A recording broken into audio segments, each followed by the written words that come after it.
Okay, today we're going to show you how to make a Kandi mask, and that's Kandi with the K, people. Okay, first thing we need, I prefer 1mm elastic cord, of course your beads, variants of colors to make variants of masks,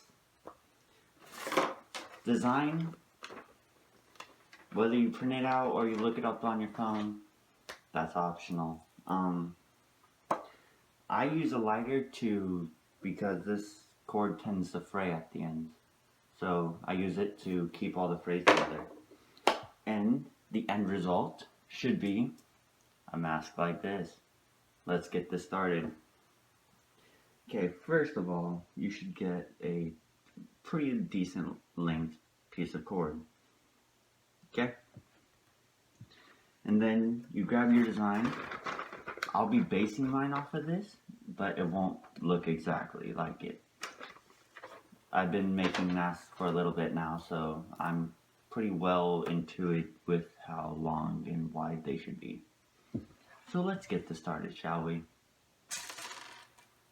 Today I'm going to be working with all the colors, including orange. So, in order to get started, you stick 2 beads on your cord. And what I do is I bend the cord in half with the 2 beads on. And you variant it like 2, 1, 2, 1. It's just a simple pattern. And since I'm going to be using black and white for a good majority of it, I'm going to have these 2 beads on to show you guys how it goes. 2, 1, 2, 1.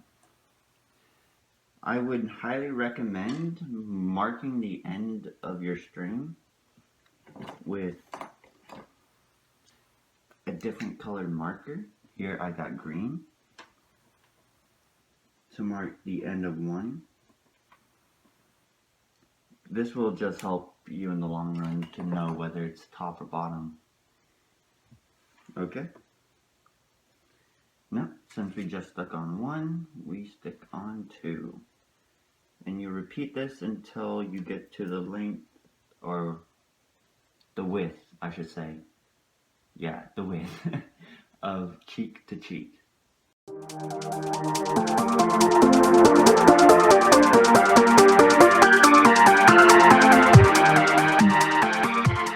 Now this is the part where it starts getting a little complicated.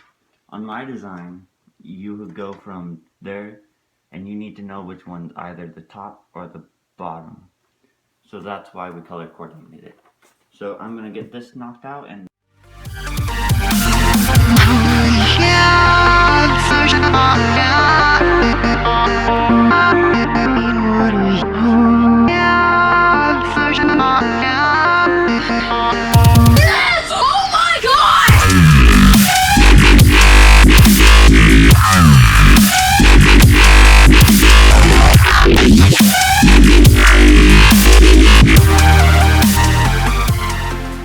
hello again, guys. Okay, so hopefully when you finish that line, you want to start in the middle.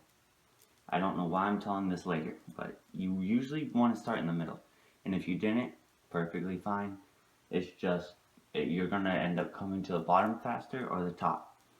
It's honestly based on personal preference. But when you finish the line, what I do is, I take my trusty little clamp. I clamp the 2 ends down to my desk. This holds them pretty snug because I like bringing my beads pretty relatively close to them. Yeah, to each other.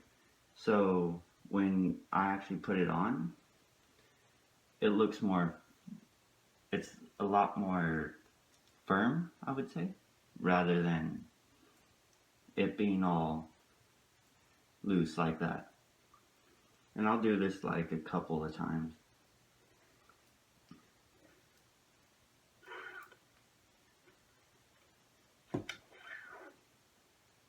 But if you feel like you messed up, always check your pattern, and most patterns start with 2 and you end with 2.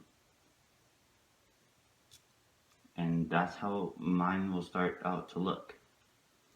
Hopefully it looks pretty cool. By the end I'm done. I'm going to stretch it out one more time, and then we're going to move forward to the next step, which is tying off the end with both of the loose strings. What you want to do here is just essentially a double knot.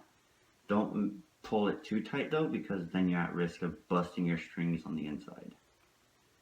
And that's a pain in the butt to fix.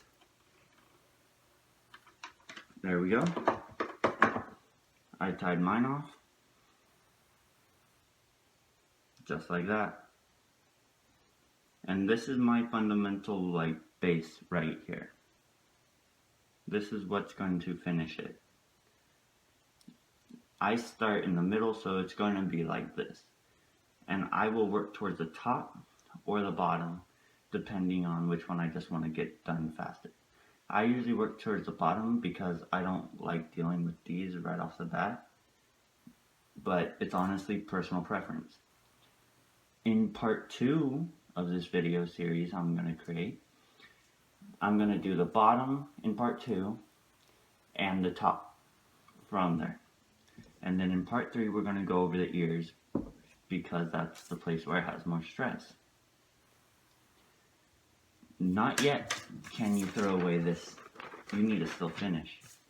Okay, well, I hope you guys enjoyed this part 1 of this candy mask creation series. I'm 4.DA. Peace out, people.